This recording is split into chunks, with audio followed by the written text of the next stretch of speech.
नमस्कार, सिटी बातमीपत्र प्रेक्षकांचं मनपूर्वक स्वागत। आज दिनांक 15 डिसेंबर 2022 वार गुरुवार। बातमीची सुरुवात करूया सुविचार मालेने। ज्यांना सकारात्मक विचारांची सोबत असते त्यांच्यासाठी कोणतेही अंतर लांब नसते। आजचा सुविचार आपण बघितला, आता बघूया बातमीपत्राच्या ठळक बातम्या।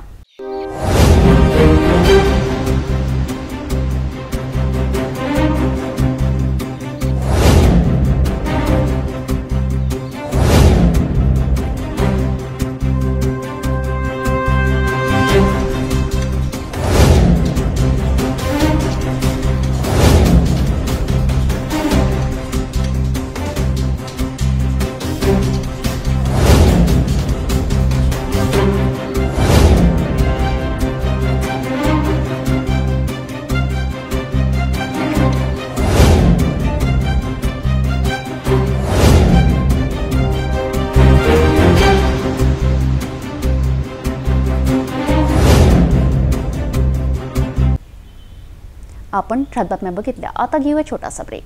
अमरावती महानगरपालिका अमरावतीतर्फे मालमत्ता करात विशेष सूट। त्वरित कर भरणा करा आणि शास्तीच्या रकमेत सवलत मिळवा। 31 डिसेंबर पर्यंत 100% सूट। आजपासून शेवटचे 16 दिवस। 31 जानेवारी पर्यंत 75% सूट। 28 फेब्रुवारी पर्यंत 50% सूट। 31 मार्च पर्यंत 25% सूट। तर 31 डिसेंबर 2022 पूर्वी मालमत्ता करचा भरणा केल्यास सामान्य करमधून 2% सूट। ऑनलाईन पद्धतीने कर भरल्यास अतिरिक्त 1% सूट। तर त्वरित करा, महानगरपालिका झोन कार्यालयात आजच संपर्क करा किंवा www.amravaticorporation.in वर भेट द्या किंवा माय अमरावती ॲप डाउनलोड करा। दिलेल्या संधीचा लाभ घ्या। आजपासून शेवटचे 16 दिवस। 31 डिसेंबर पर्यंत 100% सूट मिळवा। अमरावती महानगरपालिका अमरावती मालमत्ता करात विशेष सूट। ही जे सुवर्ण संधी महानगरपालिकेकडून उपलब्ध करून देण्यात आलेली आहे, त्याचा सर्व कर भरण्यासाठी सर्व अमरावती शहरातील नागरिकांनी याचा पुरेपूर फायदा घ्यावा आणि आपला जो थकीत टॅक्स आहे तो टॅक्स भरून अमरावती महानगरपालिकेला सहकार्य करावे, ही अमरावती महानगरपालिकेकडून आयुक्त म्हणून मी आपल्या सर्वांना विनंती करत आहे। धन्यवाद। किचन गृहिणी से जुड़ा एक अटूट हिस्सा, जहां उसे मिले हर एक चीज अपनी सही जगह पर। इसलिए Amba stainless steel kitchen trolley आपको लगने वाली साइज अनुसार, आपके किचन के अनुसार, बिल्कुल आपकी इच्छा अनुसार उच्चतम क्वालिटी के किचन ट्रॉलीज मैन्युफैक्चरिंग से सीधे आप तक, यानी 100% वाजिब दाम। ना देखभाल की जरूरत, ना जंग लगने की परेशानी। आसानी से वॉश करने हेतु उत्कृष्ट कैरियर सिस्टम, साथ ही स्टेनलेस स्टील जीना रेलिंग, डेकोरेटिव ग्रिल एवं गेट भी हम बना कर देते हैं। Amba stainless steel kitchen trolley, Dastur Nagar चौक के पास, MIDC रोड, अमरावती, महाराष्ट्र। ब्रेकनंतर बघूया सविस्तर बातम्या। शुक्रवारी रात्री बेनोडा परिसरात राहणाऱ्या युवकावर चाकूने गंभीर वार केल्याने त्याचा मंगळवारी मृत्यू झाला। यावेळी मृतकाच्या नातेवाईकांसह मित्रांनी चांगलाच रोष व्यक्त केलाय। बुधवारी मृतकाची अंतिम संस्कार यात्रा काढली असता रस्त्यादरम्यान काही युवकांनी काही दुकानदारांना जबरदस्तीने दुकाने बंद करण्याची धमकी दिल्याची सूत्रांकडून माहिती मिळाली आहे। यासोबतच आरोपी राजापेठ कोठडीत असताना याच पोलीस स्टेशनमध्ये काही युवकांनी शिरण्याचा प्रयत्न केला असता पोलिसांनी धाव घेऊन प्रकरणावर नियंत्रण आणलेत। गेल्या शुक्रवारी बेनोडा परिसरात राहणारा नादो उर्फ रोहित भोंगडे याची 4 आरोपींनी चाकूने भोसकून गंभीर जखमी केले होते। यात रोहितचा मंगळवारी मृत्यू झाल्याने त्याच्या नातेवाईकांसह अनेक युवकांनी अंतिम संस्कारवेळी रस्त्यादरम्यान चांगलीच दहशत निर्माण केली। मृतक रोहित भोंगडे याच्या अंतिम संस्कार यात्रेत शेकडो नागरिक दाखल झालेत। दुपारी अंतिम संस्कारकरिता मोतीनगर रस्त्याने जात असताना काही युवकांनी जबरदस्तीने दुकाने बंद करण्यासाठी रस्त्यावर आरडाओरड केल्याची माहिती सूत्रांकडून मिळाली आहे। या दरम्यान अंतिम यात्रा राजापेठ ते हिंदू स्मशानभूमीकडे जात असताना जब तक सूरज चांद रहेगा, नादो तेरा नाम रहेगा असे नारेही देण्यात आले। या घटनेतील मारेकरी राजापेठ पोलीस स्टेशन कोठडीत असताना याच मार्गाने रोहितची अंतिम यात्रा जात असताना काही युवकांनी पुन्हा घोषणा देत आक्रोश व्यक्त करीत पोलीस स्टेशनमध्ये शिरण्याचा प्रयत्न केला।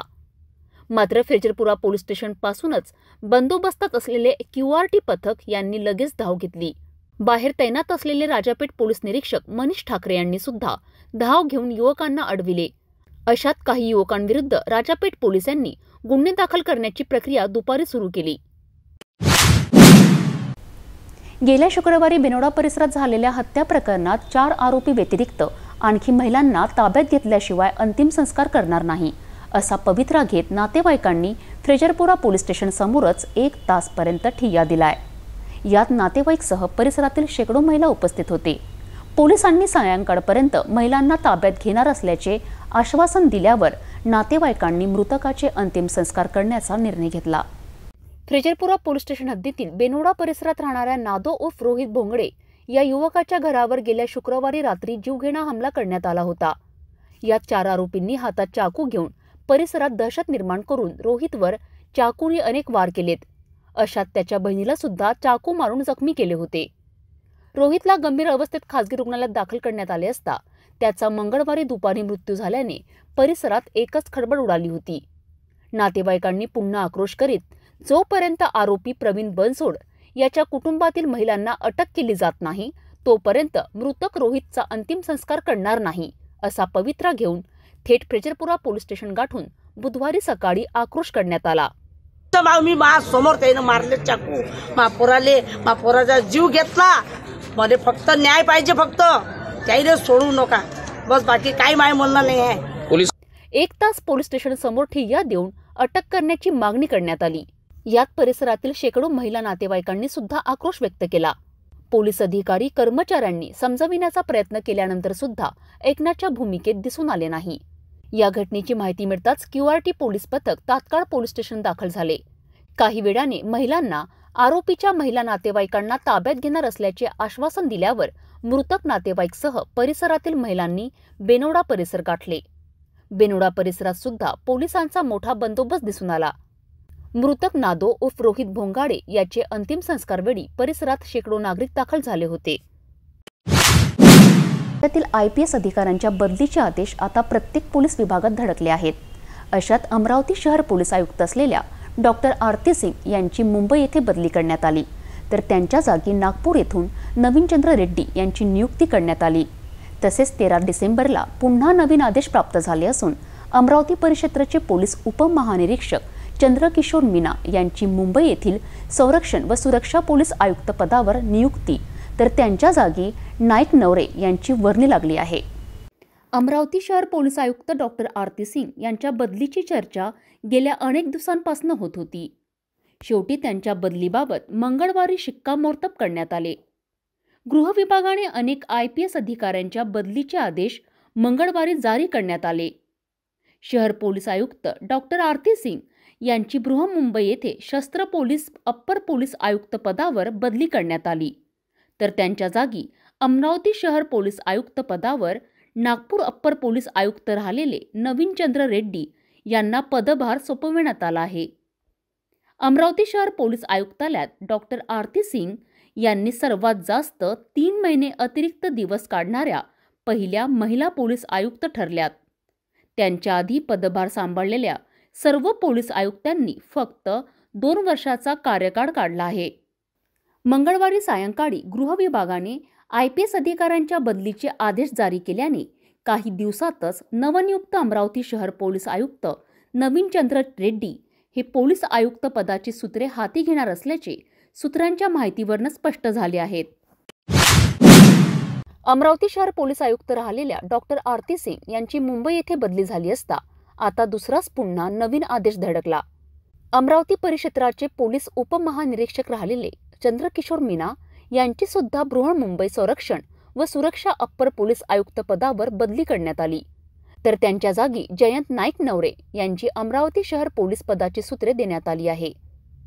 गृह विभागाने 13 डिसेंबरला IPS अधिकाऱ्यांच्या बदलीचे आदेश दिले असताना तो आदेश पोलीस विभागाला प्राप्त झाला आहे. आता अमरावती शहर पोलीस आयुक्तपदी नागपूर येथून बदलीवर आलेले नवीनचंद्र रेड्डी, तर अमरावती परिक्षेत्र पोलीस उपमहानिरीक्षक पदावर जयंत नाईक नवरे दोन्ही नवनियुक्त वरिष्ठ पोलीस अधिकारी नव्याने कामकाज सांभाळणार आहेत. दरवर्षीप्रमाणे यावर्षी सुद्धा होमगार्ड जवानाची अमरावती ते शेगाव सायकल यात्रेला बुधवारी सकाळी सुरुवात करण्यात आली. अमरसिंग बघेल यांच्या नेतृत्वात हातात राष्ट्रध्वज घेऊन भारत माता की जयच्या घोषणा देण्यात आल्या। या जवानांचे स्वागत करण्यासाठी रस्त्यांवर अनेक होमगार्ड जवानांनी त्यांचे स्वागत केले। शेकडो होमगार्ड जवानांनी देशभक्तीपर नारे देऊन जवानांचा उत्साह वाढविला। शेगावची वारी आपल्या सायकलने पूर्ण करण्याची आस्था गेली 12 वर्षापासून होमगार्ड मेजर राजेंद्रसिंह बघेल यांच्या संकल्पनेतून पूर्ण होत आहेत। राजेंद्रसिंह बघेल हे होमगार्डमधील मेजर पदावर सेवा देत आहेत। देशाबाबत अभिमान सन्मान हे अंगात सैन्य दलात कर्तव्य बजावत असताना आजही देशसेवा समाजसेवाचे कार्य ते करीत आहेत। त्यांच्या कार्याला त्यांचे होमगार्ड अधिकारीसह जवानांची भरभरून प्रतिसाद दिला। बुधवारी चपरशीपुरा येथून बघेल यांनी हातात राष्ट्रध्वज घेऊन त्यांचे सहकारी शेगावच्या सायकल वारीला निघाले। रस्त्यादरम्यान भारत माता की जयच्या घोषणाही यावेळी होमगार्ड जवानांनी दिल्या। अनेक जवान रस्त्यावर रांगेत उभे राहून मेजर बघेल यांच्यासह त्यांच्या सहकाऱ्यांचे त्यांनी अभिनंदन स्वागत केले। अमरावती ते शेगाव सायकल यात्रेत 40 भाविकांनी सहभाग घेतला होता। बोलना स्टार्ट। मैं मेजर राजेंद्र सिंह बघेल। हम लोग हर साल अमरावती शेगाव ये साइकिल वारी और राष्ट्रीय ध्वज राष्ट्रीय संदेश लेकर हम लोग निकलते हैं। आज भी हम लोग सुंदरलाल चौक चपरासीपुरा से इस यात्रा को इस वारी को हमने प्रारंभ किया, क्योंकि शेगाव तक जाएंगी। इसके अंदर विभिन्न राष्ट्रीय संदेश दिए जाएंगे और इस यात्रा में तकरीबन 40 जो साइकिल यात्री है वो सहभागी हुए हैं। और शेगाव का सिलेक्शन करने का मात्र उद्देश्य यही है कि विदर्भ का एक तो वो नंबर 1 पंढरपुर है, दूसरा विश्व में स्वच्छता और अनुशासन के मामले में विश्व में दूसरा कोई मंदिर तो महाराष्ट्र में नहीं, पूरे देश में नहीं, पूरे विश्व में नहीं। जय हिंद, जय भारत। कितने साल से जा रहे हैं हम लोग? तकरीबन 12 साल से इस साइकिल यात्रा का साइकिल वारी का आयोजन किया जा रहा है। एकमेव साइकिल वारी है जो पूरे महाराष्ट्र में अमरावती से शेगाव निरंतर जाती रहेगी। भेटूया एका छोट्याशा विश्रांतीनंतर।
संपूर्ण लग्न बसता आराधना जवाहर रोड अमरावती। विश्रांतीनंतर पुन्हा आपले स्वागत। एक नजर अन्य महत्त्वाच्या बातम्यांवर। भाजपाचे वरिष्ठ नेते तसेच उच्च शिक्षण मंत्री चंद्रकांत दादा पाटील यांच्यावर 7.5 तर नाही ना। एरवीच्या दिवसात चंद्रकांत पाटील मोठ्या प्रकार झोतात येत आहे। काहीच दिवसापूर्वी महापुरुषाबद्दल वक्तव्य केल्याने त्यांचा राज्यभरात निषेध करण्यात आला, तर पाटील यांनी या घटनेला एका पत्रकाराला दोषी ठरवित पोलिसांनी गुन्हे दाखल केलेत। या प्रकरणाची शाई अद्यापही संपली नसताना आता पुन्हा चंद्रकांत दादा पाटील यांची अचानक खुर्ची तुटल्याने काही वेळ खळबळ उडाली। पत्रकारांना माहिती देत असताना अचानक खुर्ची तुटली आणि बरं झालं चंद्रकांत पाटील यांनी स्वतःला सावरले, अन्यथा ते सुद्धा खाली पडले असते। अशात आता चूक कोणाची? आता खुर्ची तुटल्याने त्या खुर्ची बनवणाऱ्याबद्दल की बसवण्याकरिता खुर्ची ठेवणाऱ्या या विरोधात तर कारवाई होणार नाही ना? भाजपाचे वरिष्ठ नेते तसेच उच्च शिक्षण मंत्री चंद्रकांत दादा पाटील यांच्यावर 7.5 तर नाही ना.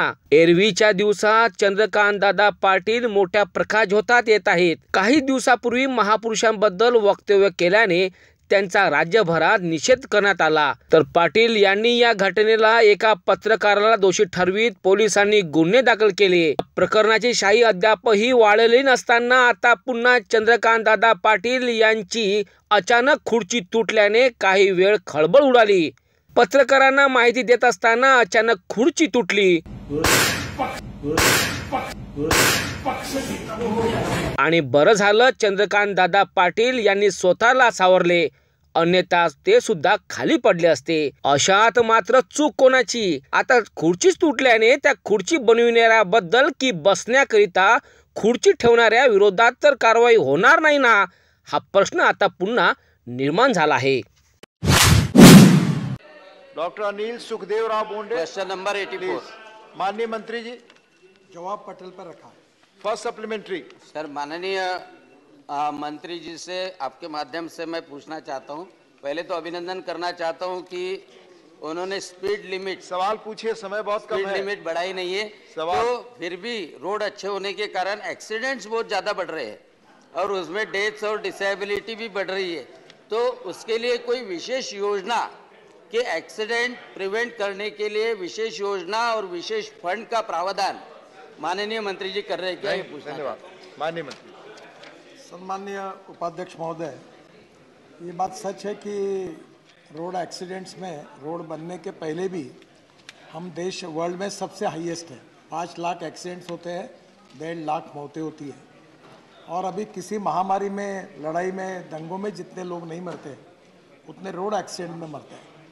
और इसके लिए हमने education, automobile engineering, civil engineering में सुधार, ब्लैक स्पॉट का आइडेंटिफिकेशन, लगातार कोशिश कर रहे हैं, पब्लिक कैंपेन कर रहे हैं और काफ़ी बड़े सेलिब्रिटीज़ का भी सहयोग ले रहे हैं.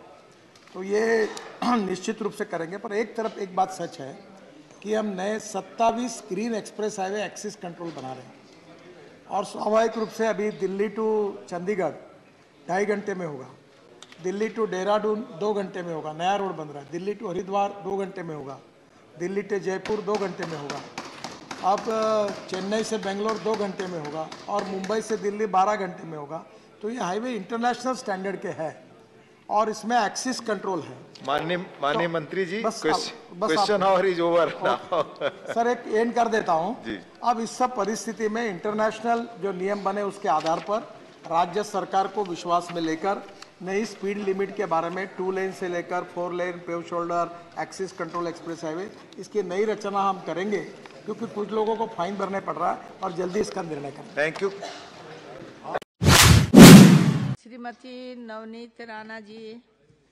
अध्यक्ष महोदय, बहुत बहुत धन्यवाद. सप्लीमेंट्री डिमांड्स फॉर ग्रांट 2019, 20, 22, 23 के लिए बोलने का आपने मुझे मौका दिया, उसके लिए आपका बहुत बहुत धन्यवाद करती हूँ. पहले तो मैं ऑपोजिशन के तरफ से बहुत सारी आवाज़ें सुन रही हूँ जब से इस पे चर्चा हो रही है. एक कहावत बहुत अच्छी है, पहले तो उन पे ही बोली जाए, तब मैं आगे अपनी डिमांड्स फॉर ग्रांट है और डिपार्टमेंट जैसे हाउस से परमिशन मांग रही है आगे डिमांड्स के लिए. टाइम है तो इसलिए मैडम, मैं बहुत ज्यादा समय नहीं लूंगी, पर जैसे डिमांड फॉर ग्रांट के लिए सप्लीमेंट्री आज हाउस के सामने रखा गया है. बहुत सारे ऑपोजिशन ने बहुत सारी चीजें बोली कि मोदी जी ने क्या किया, मोदी जी के मंत्रिमंडल ने क्या किया. एक बात उन पे बोलना चाहती हूँ, सच को सच करने के लिए 2 लोगों की जरूरत होती है. एक तो सच बोलने वाले की और दूसरा सच सुनने वाले की. तो मुझे नहीं लगता है सच सुनने वाले यहाँ पे ऑपोजिशन में कोई बचे हैं, क्योंकि जिस तरीके से काम ये मंत्रिमंडल और हमारे प्राइम मिनिस्टर जी कर रहे हैं, जल शक्ति के माध्यम से हमारे जो मंत्री जी ने सिर्फ केवल एक हमारे क्षेत्र के लिए 1200 करोड़ रुपए, ऐसे हर जिलों के लिए कितने करोड़, 100 करोड़ रुपए उन्होंने दिए होंगे हर घर जल योजना के माध्यम से. हर घर जहां पर जल की आवश्यकता है वहां पर नल की योजना देकर, डैम से पानी अपलिफ्टिंग करके वहां पर टैंक्स बनाकर उनको पानी पुरोठा के काम के माध्यम से. तो मंत्री महोदय जी का बहुत दिल से धन्यवाद करूंगी. मैडम, हमारे क्षेत्र में ऐसे कुल 12 डैम हैं और 12 डैमों को अगर कनेक्टिविटी अपलिफ्ट करके हमारे गांवों को सप्लाई किया जाएगा पानी, तो ऐसे 200 से 250 गांवों को वो पानी पुरोठा हम उसके माध्यम से कर सकते हैं। बहुत सारी मदद पानी पुरोठा के माध्यम से हमारे मंत्री ने हमारे जिले और महाराष्ट्र के लिए किए हैं, पर ऐसे अगर किया जाए तो मेरे जो मेलघाट क्षेत्र है, ट्राइबल क्षेत्र है, जहां पे पानी पुरोठा की बहुत बड़ी अड़चन है, वहां पे उनको मदद की जा सकती है। और हमारा शिम्बोरा डैम है जो अमृत 2 फेज 2 में आएगा मैडम, वहां पे 30 साल पुरानी पाइपलाइन है जो हर हफ्ते में, हर 15 दिन में टूट जाती है। तो उसकी पाइपलाइन का अगर काम हमने किया और अमृत फेज 2 में 750 करोड़ का हमने स्टेट गवर्नमेंट से फॉरवर्ड किया है सेंट्रल गवर्नमेंट को, अगर जल्द से जल्द वो मदद हमारे डिस्ट्रिक्ट को हुई तो हमारे शहरी विभाग में जितने लोग रहते हैं करीबन उनको इसकी मदद बहुत बड़े पैमाने में होगी। गवर्नमेंट मेडिकल कॉलेज मैडम, जो हमारे प्राइम मिनिस्टर जी का सपना है, हर जिले में गवर्नमेंट मेडिकल कॉलेज होना चाहिए और बहुत हद तक हमारे डिपार्टमेंट ने और हमारे ये सरकार ने वो पूरा करते हुए दिखाया। हमारा क्षेत्र ट्राइबल एरिया से जुड़ा हुआ है, जहां पर गवर्नमेंट मेडिकल कॉलेज के लिए जगह भी आवंटित की गई है। अगर उसका पार्ट यहाँ पर गवर्नमेंट मेडिकल कॉलेज के लिए जगह भी आवंटित की गई है, अगर उसका पाठ पुरावा अगर किया जाए और उसे थोड़ा सा धक्का मारा जाए तो वहां पे गवर्नमेंट मेडिकल कॉलेज भी जल्द से जल्द उपलब्ध करा दिया जाए तो हमारे डिस्ट्रिक्ट को, विदर्भ के लोगों को बहुत बड़ी फायदा उससे होगा। इरविन हॉस्पिटल है वो अभी 300 बेडेड का है, पर जहां पे डिवीजन हमारा हेडक्वार्टर है, हमारा डिस्ट्रिक्ट, वहां पे अगर 750 से 1000 बेडेड किया जाए तो गरीब लोगों को जो वहां पे जाके अपना इलाज कराते हैं उनके लिए भी बहुत मदद होगी madam.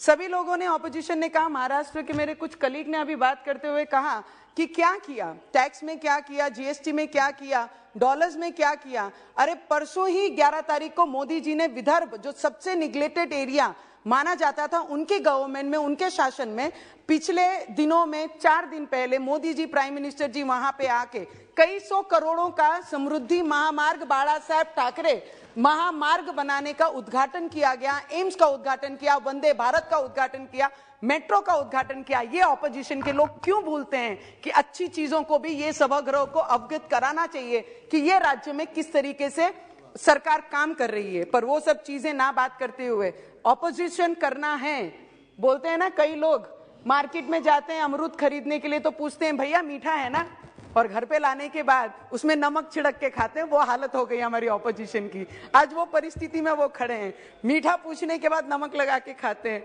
Madam, finance minister ji is here, Karad साहब इज हियर। हमारे रेलवे डिपार्टमेंट से भी मेरी कुछ डिमांड रहेंगी। हम लोग हैं एमपी मेंबर ऑफ पार्लियामेंट से, घर में जब हम रिप्रेजेंट करते हैं बहुत सारी अपेक्षा भी हमारे लोग हमारे से करते हैं।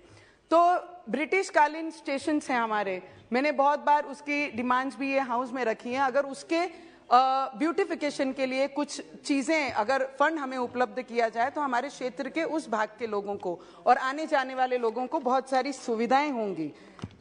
और वंदे भारत जो हमारा सपना है, हर मेंबर ऑफ पार्लियामेंट का भी सपना है कि वंदे भारत जिस तरीके से नागपुर से 11 तारीख को हमारे प्राइम मिनिस्टर जी ने उद्घाटन किया, उसी तरीके से हमारे क्षेत्र से, अमरावती से वंदे भारत की नई दिल्ली के लिए भी वंदे भारत शुरू की जाए। उसकी भी मैं विनंती आपके माध्यम से करती हूँ। पंतप्रधान सड़क योजना जो गांव को जोड़ने वाले रास्ते हैं, उसके भी बहुत सारे फंड हमारे सेंटर से हम लोगों को मिले। 175 किलोमीटर मेरे क्षेत्र को यहाँ से सेंटर से प्राइम मिनिस्टर जी के योजना से हमें हमारे लोगों को व्यवस्था के लिए दिया गया है। तो मेरी डिमांड यही रहेगी कि ग्रामीण क्षेत्र, ट्राइबल क्षेत्र के ऐसे कई सड़क हैं, उसको जोड़ने के लिए अगर प्राइम मिनिस्टर जी के ये योजना से हमें और फंड दिया जाएगा तो मेरे गांव के सड़क हैं, उसको जोड़ने के लिए अगर प्राइम मिनिस्टर जी के ये योजना से हमें और फंड दिया जाएगा तो मेरे गांव के जो गांव एक दूसरे के साथ जुड़े नहीं है, उसे जोड़ने का मौका हम लोगों को अपने क्षेत्र में काम कर लोगों को जोड़ने का मौका मिलेगा। सर मैडम, चक रोड हमारे यहाँ पे पानधान बोलते हैं, अमी पानधान रस्ते मनतो, हमारे यहाँ पे महाराष्ट्र सरकार अब जो 4 महीने से आई है, आपने अगर मुख्यमंत्री जी को फोन करके भी अगर कुछ कंप्लेन की तो कंटिन्यू उनके ऑफिस से फोन आकर आपको उस चीज का फॉलोअप किया जाता है। इतने एक्टिव और इतने अलर्ट मुख्यमंत्री और डिप्टी सीएम साहब है। अब जो काम होगा चक रोड के लिए, पानदान रस्तों के लिए, उस पर विश्वास है। पर मेरी अपील रहेगी as a member of parliament, जब चक रोड की बात आती है क्षेत्र में करने के लिए, तो हम लोगों के पास कोई भी हाथ में फंड नहीं होता है, जो हमारी अथॉरिटी हमारे पास नहीं होती है। अगर उसके लिए केंद्र शासन से, केंद्र सरकार से हम किसानों के लिए बहुत सारी योजना ला रहे हैं, किसान हमारे खुश रहें, उनका परिवार अच्छा रहे, सब चीज रहे, पर उसके साथ जो किसान हर रोज सुबह शाम वो खेतों में जाता है, उसके लिए चक रोडों के लिए स्पेशल एमपी को अगर कोई फंड दिया जाए, नहीं तो जैसे ग्रामीण सड़क योजना जो पंतप्रधान जी के नाम पे, अगर उसी नाम पे चक रोड के लिए भी फंड अलॉट किया जाए, तो मुझे लगता है हम किसानों को बहुत बड़ी राहत हम देख के उनकी मदद कर सकते हैं। Madam just 2 minutes. Awas Yojana, हमारे पंतप्रधान आवास योजना के जो बहुत सारे प्रॉब्लम्स है, पिछली बार 2.5 साल अलग सरकार राज्य में थी, तो बहुत सारी समस्या हमारे आवास योजना के माध्यम से लोगों को हुए, लोगों ने अपना छत खोल के रख दिए, पर उनके पास रहने की जगह नहीं, क्योंकि फंड ही अलॉट आया ही नहीं था। तो मैं विनती करूंगी, और जो नए नंबर्स लेना बंद कर दिया है आवास योजना के, वो लेना शुरू किया जाए, तो मुझे लगता है हमारा जो सपना है मैडम, वो 2024 तक वो आवास योजना को आगे बढ़ाना चाहिए, जिसके माध्यम से बहुत सारी मदद हमारे क्षेत्र के और महाराष्ट्र के लोगों को होंगी। मैडम इतना ही बोलना है बस। आई जस्ट टेल जस्ट एक लाइन फाइनेंस मिनिस्टर को, हमारे स्टेट के भी मिनिस्टर और हमारी मैडम आप जिस तरीके से काम कर रही हैं, हम लोगों को प्रेरणा देने वाली काम कर रहे हैं। ये सभागृह को, हर एमपी को एक ऊर्जा देने का काम कर रहे हैं। जो भी फाइनेंस आप लेके आ रहे हैं, जो भी काम कर रहे हैं, मुझे लगता है हम सबके लिए बहुत ज्यादा ऊर्जादायक रहेगा। Thank you so much. Thank you madam. जिल्हा वार्षिक योजनेत महिला व बालविकास योजनांसाठी 3% निधीची तरतूद करण्यात आली आहे।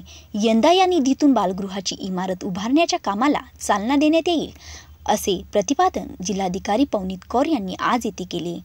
जिल्हा महिला व बाल विकास अधिकारी कार्यालय व हनुमान व्यायाम प्रसारक मंडळाच्या संयुक्त विद्यमाने चाचा नेहरू जिल्हास्तरीय बाल महोत्सवाला मंडळाच्या सौ सोमेश्वर पुसतकर सभागृहात आज शुभारंभ झाला। त्यावेळी त्या बोलत होत्या।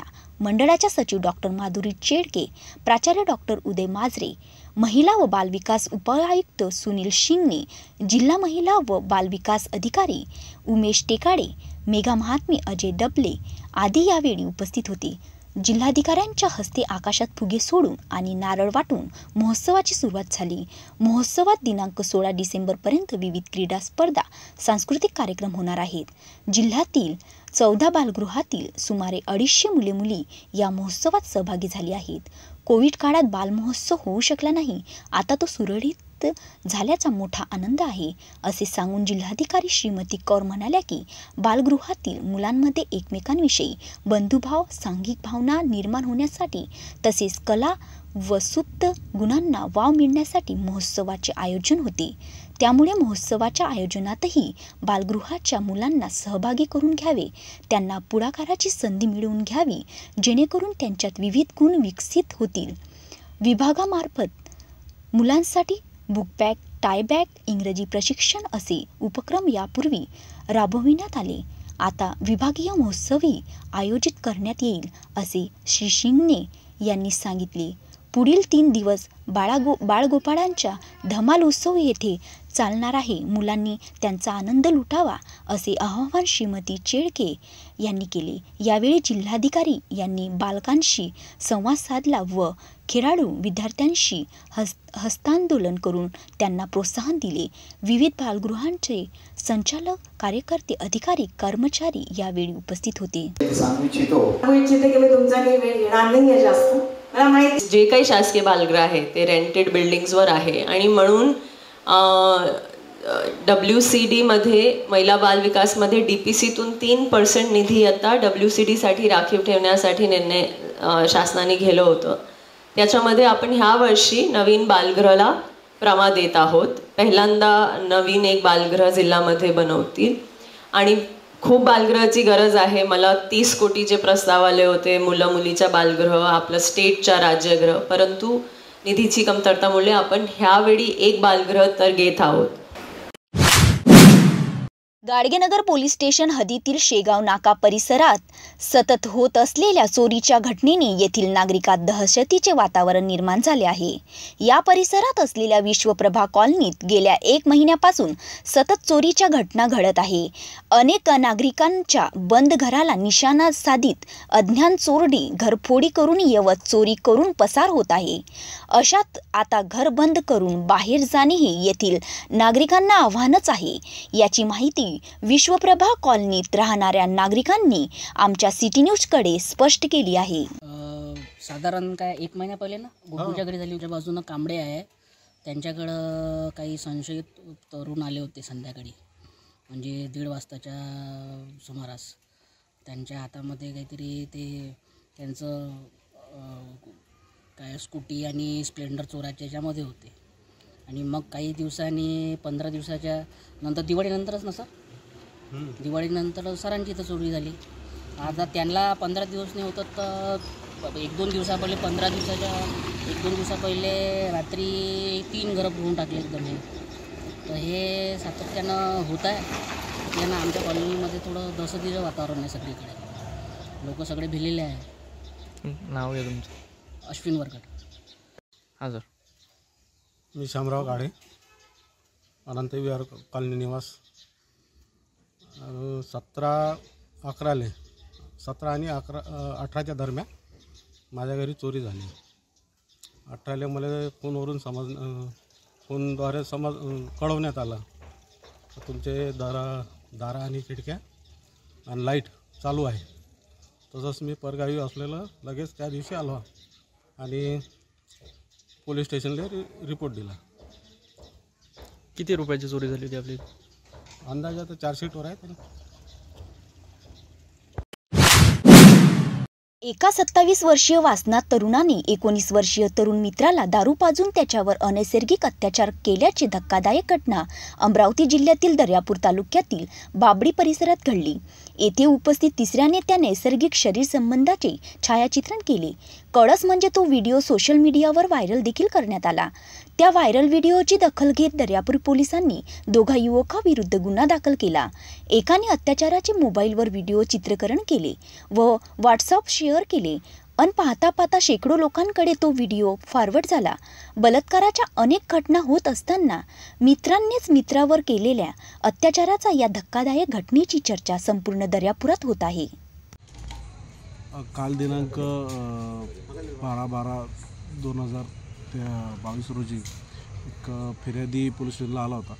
तर त्यांनी फिर्याद दिली की मागच्या महिन्यामध्ये माझ्यासोबत एक माझ्याच मित्राने नैसर्गिक संभोग केला. त्यावरून आपण आणि त्याचा व्हिडिओ काढला आणि तो व्हायरल केला. या तक्रारीवरून गुन्हा दाखल केला. कलम 377 भादवी आणि 67A IT ॲक्टनुसार गुन्हा दाखल केला. आणि त्यानुसार मग त्याचं काल रात्रीच आपण त्या दोन्ही आरोपितांना अटक केलं आहे. आज कोर्टात हजर केलं. कोर्टाकडून त्यांना 2 दिवसाचा PCR मिळाला आहे. पुढील कारवाई चालू आहे.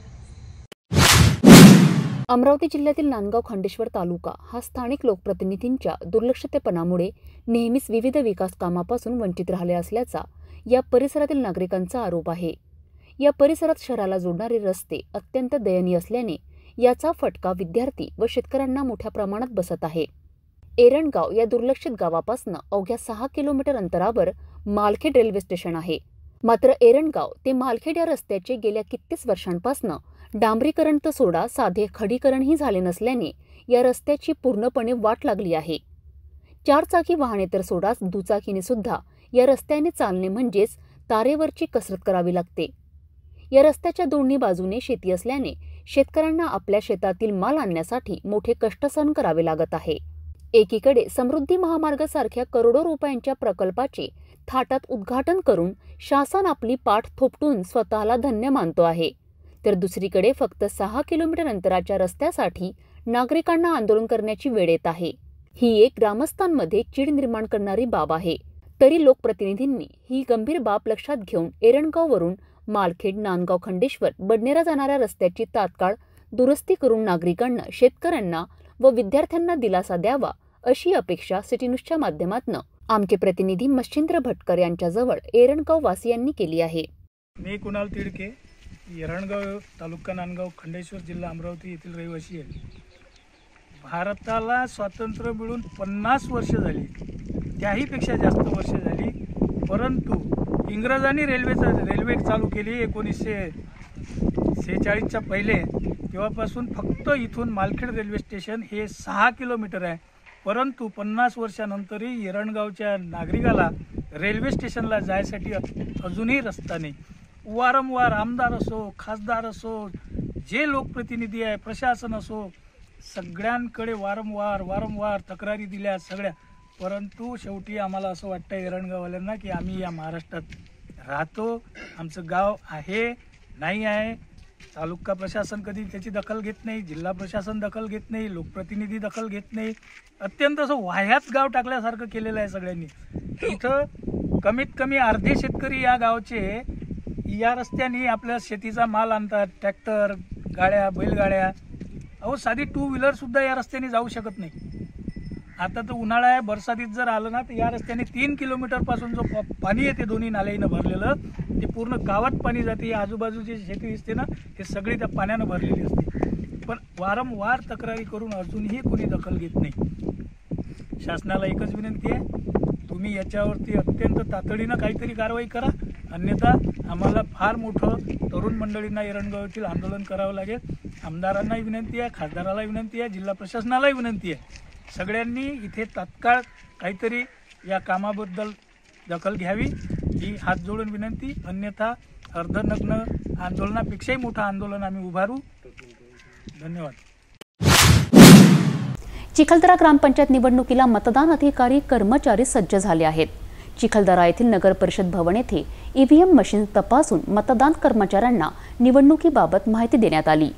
चिखलदरा ग्रामपंचायत निवडणूक 81 मतदान केंद्रांवर होणार असून निवडणुकीकरिता 450 निवडणूक अधिकारी आणि इतर कर्मचारी दाखल होणार आहेत. चिखलदरा तालुक्यातील एकूण 26 ग्रामपंचायतीवर निवडणूक होणार आहे. येणाऱ्या 18 तारखेला सकाळी 6 वाजतापासून तर संध्याकाळी 6 वाजेपर्यंत संपूर्ण मतदान प्रक्रिया होणार आहे.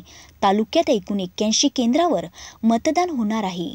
या मतदान प्रक्रिया राबवण्याकरिता विविध विभागातील 450 अधिकारी व कर्मचाऱ्यांची ड्युटी लावण्यात आली असून चिखलदरा येथील नगर परिषद विश्राम भवन येथे ईव्हीएम मशीनची अंतिम तपासणी करण्यात आली आहे.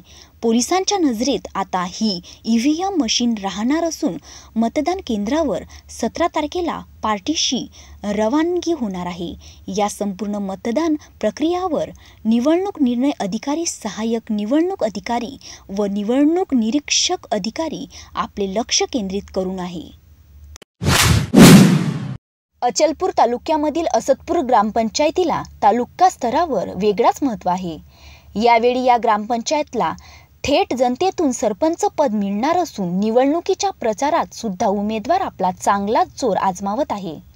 गावातील राजकीय समीकरण दृष्ट्या बसवण्याकरिता नरेंद्र भाऊ येऊतकर यांनी शेतकरी शेतमजूर पॅनलची स्थापना करून 13 सदस्य उमेदवार सहित सरपंच पदाकरिता संजय महादेवराव बोचरे निवडणूक चिन्ह कब्बशी या ग्रामपंचायत निवडणुकीच्या रिंगणात उमेदवार आहे.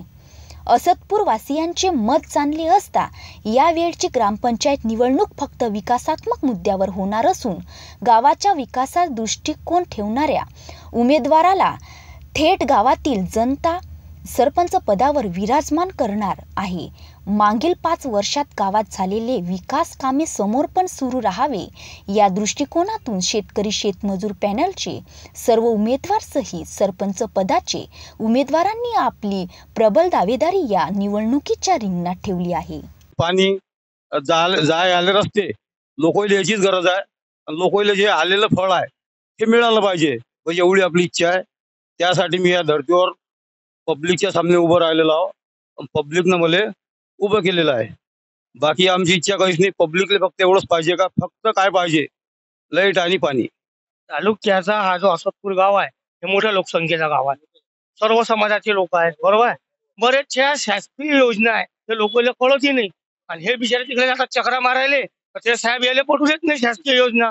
याच्यावर तुमची बावडी जर आली, खरं इमानदारीने सांगा लोकांसाठी तुम्ही काय सोय करणार आहे? मला ज्या लोकांचे जे समजा घरकुल आलेला आहे त्याचा प्रत्येकाचा लाभ प्रत्येकाला मिळणार आहे.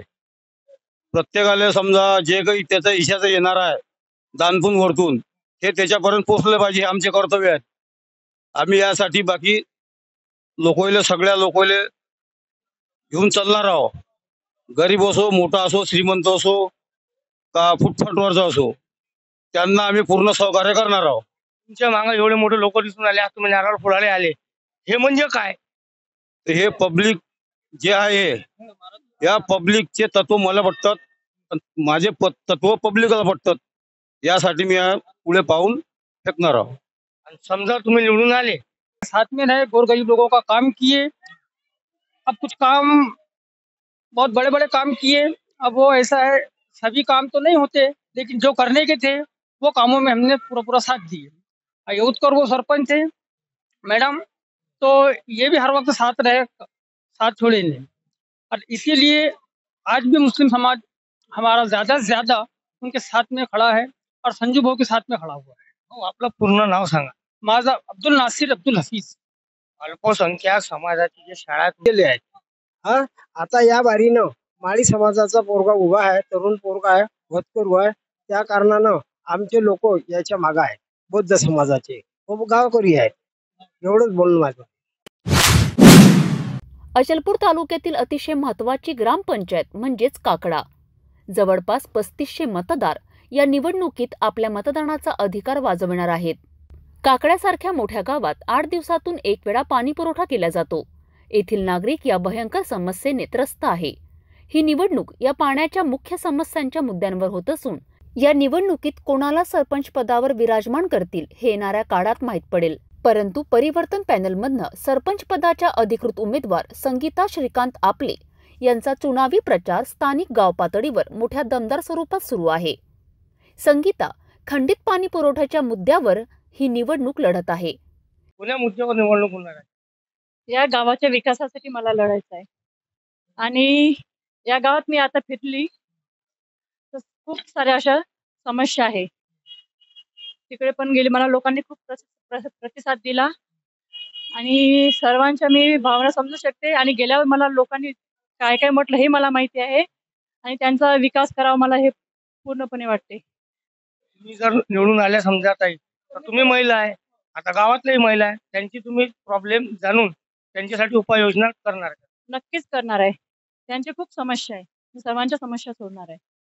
आमच्या गावात 7 दिवसांनी नळ येते, त्याच्यावर काहीतरी म्हणजे मार्ग अजून निघालेलाच नाही आहे. आणि कुठं गेलं की त्या पाण्याची अडचण, कसं करावं काय करावं, कोण्या लग्नात गेलं की तोच प्रॉब्लेम. म्हणजे असं पाण्याचा एक खूप मोठा प्रश्न आहे. आणि कोणी म्हणते की महिनाभर नळ आला नाही तरी चालेल, मग 1 महिन्याचं पाणी प्यायचं काय. असं आसपासचं खेळ दाखवा की त्या खेड्यात 7 दिवसांनी नळ येते. असं एकही नाही, फक्त काकडा आहे असं वाटते बा मला.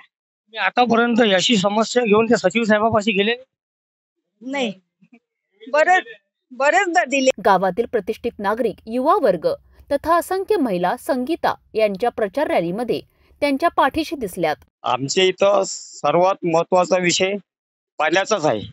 आणि समोरच्या व्यक्तीनं जेव्हा गावरान 90ला स्टेटमेंट दिलं तेव्हा त्यांनी हा प्रश्न मांडला की आमच्या इथं पाण्याचा प्रश्न आज तरी 100% पूर्ण सॉल्व्ह झालेला आहे. मग त्यांना माझं प्रत्युत्तर हे आहे, तो कोणत्या प्रकार झाला. त्यांनी हे स्टेटमेंट केलं का 1 महिना साठवल एवढं पाणी यांनी घरामध्ये भरून ठेवलं. मग आमचं त्यांना हा प्रश्न आहे की त्यांनी 1 महिना घरात साठवून ठेवलेलं पाणी आम्ही प्यायचं का? त्यांना रोगराई होणार नाही का? मग हा विकास झाला का? पाणी हे आमच्या मतानुसार 1 दिवसाचे किंवा 2 दिवसाच्या आडच यायला पाहिजे. आणि त्यांनी दुसरा मुद्दा मांडला का टाकीचं जे काम आहे 84 गावाची पाणी पुरवठा योजना त्याचं पूर्ण झालेलं. आम्ही कालच त्या भागाचा दौरा केला तर टाकी अर्धवट आहे, पूर्ण काम झालेलं नाही. तिसरा मुद्दा त्यांनी हा प्रश्न मांडला की घर टॅक्स लोकांनी भरला नाही, त्याच्यामुळे गावचा विकास हा रखडला गेला. पण घर टॅक्स हा फक्त एका पार्टीनंच भरलेला नाही आहे का? त्याच्यामध्ये तुमची पार्टी सामील नाही आहे का? हा माझा मुद्दा आहे. तुम्ही एका पार्टीवर का घर टॅक्सचा मुद्दा कसा देता बा आमच्याला? हे माझे त्यांना प्रत्युत्तर आहे माझ्याला. त्यांनी या प्रश्न तुम्ही स्वतः पाहून आले गावातले आणि उत्स्फूर्तपणे तुम्ही मुलाखती घ्यायला लागले. गावाचा विकास तुम्हाला पण माहित आहे. आणि यानंतर एकच पर्याय की जसं आपण लोकशाही म्हणतो की लोकांनी लोकांसाठी चालवलेलं राज्य, आणि आमच्या गावात तीच लोकशाही आता लागू पडून राहिली की सामान्यांनी सामान्यासाठी दिलेली सामान्याला उमेदवारी म्हणजे संगीताताई श्रीकांत अप्पाले. कारण की आजपर्यंत ज्या व्यक्तीनं फक्त समाजकारणामध्ये सहभाग घेतला, राजकारणाचा त्या माणसाला गंधही नव्हता.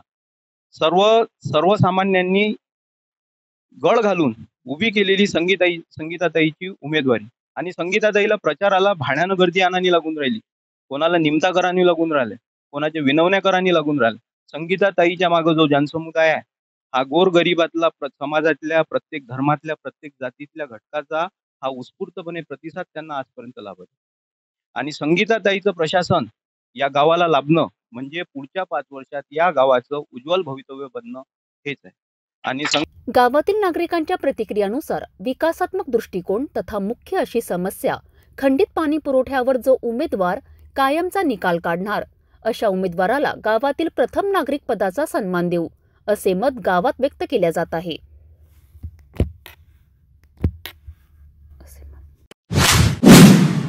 जाता जाता पुन्हा एकदा आजच्या ठळक बातम्या.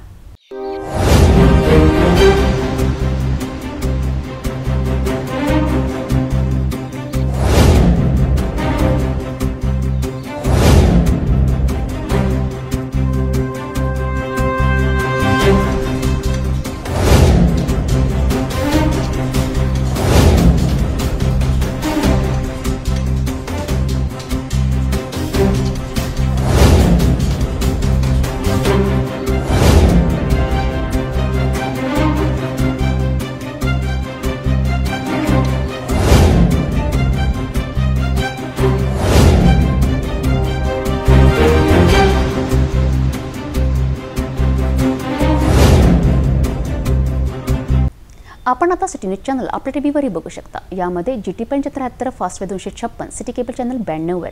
जर आपल्या टीव्हीवर सिटी न्यूज चॅनल दिसत नसेल तर आपण आपल्या केबल ऑपरेटर संपर्क करावे. आपण सिटी न्यूज केबलच्या व्यतिरिक्त यूट्यूब, फेसबुक, इंस्टाग्राम आणि ट्विटरवर बघू शकता. याकरिता सोशल मीडिया अकाउंट सबस्क्राईब करा, फॉलो करा, लाईक करा. यूट्यूब अकाउंट सबस्क्राईब करण्याकरिता सबस्क्राईब बटनाला क्लिक करा आणि बेल आयकॉन दाबायला विसरू नका, कारण सर्वात आधी समाचार आपल्यापर्यंत पोहोचणार आहेत.